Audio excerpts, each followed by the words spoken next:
Voilà, je suis en train de couper un shiitake, un champignon qui va servir à fabriquer des pickles. Et Philippe, qui est de la conserverie Fleurier avec sa femme Françoise, est en train de préparer la marinade. Nous le retrouvons tout de suite. On prépare cette petite marinade avec vinaigre de pinot, voilà. Et après, on va les faire macérer gentiment. Ces pickles, ils vont servir à agrémenter quoi? Ces pickles, on va les stériliser après. Ils sont destinés à être grignotés à l'apéritif, c'est fabuleux. Mais j'allais dire, pour accompagner des petits suprêmes de volaille, des petites choses comme ça, des plats un petit peu délicats, c'est aussi superbe. Qu'est-ce qui va faire finalement pour vous la valeur ajoutée et cette qualité artisanale extraordinaire que vous avez? D'abord la recherche du produit de base, en l'occurrence c'est shiitake parce que c'est un produit qu'on ne trouve pas quand même facilement, surtout en frais. L'idée c'est toujours d'avoir notre vinaigre de pinot forcément parce que c'est intéressant de faire la promotion de notre production principale, mais c'est beaucoup de temps d'essai, d'autant plus que nos produits ont la réputation, faut dire des chefs et des amateurs, d'être toujours assez bien équilibrés en termes de saveur.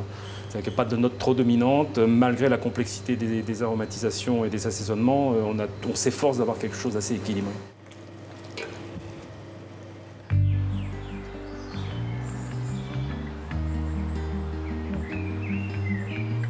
Ça a été un peu le moteur quand même, hein, le jardin, au début de votre activité. C'était le moteur parce qu'on savait qu'il nous fallait des légumes de qualité, on travaillait des produits frais, des variétés anciennes traditionnelles, donc effectivement on avait à cœur de pouvoir produire une partie de nos fruits et légumes, ce qui est toujours le cas actuellement, mais qui tend à se restreindre un petit peu puisqu'on a été obligé d'aller sourcer des produits chez des maraîchers locaux, puisqu'on travaille uniquement avec des maraîchers Charente-Maritime uniquement. Il y a encore quelques produits qui résistent. Il y a quelques produits qui résistent, ouais, les produits coup de cœur, et notamment c'est les échalotes confites, puisque là on fait notre petite échalote, les échalotes roses rondes de Jersey, donc, qui est destinée à être confite entière. Donc là c'est intéressant de les avoir sous la main. Donc on les bichonne, on les soigne, on les laisse sécher tranquillement sous la grange à l'ancienne. Tout ça on fait ça l'hiver et puis ça nous permet de les confire entières.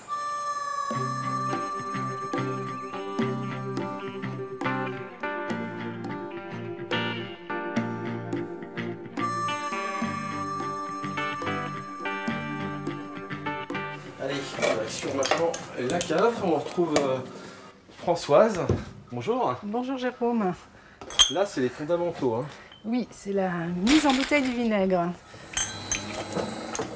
Le vinaigre, c'est notre produit d'origine phare. Tout à fait.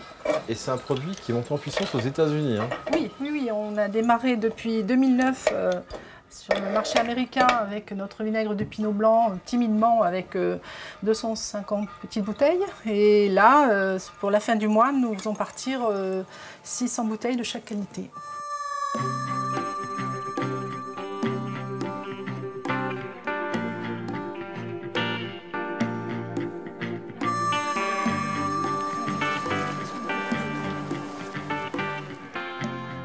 Alors là, Françoise, où est-ce qu'on est?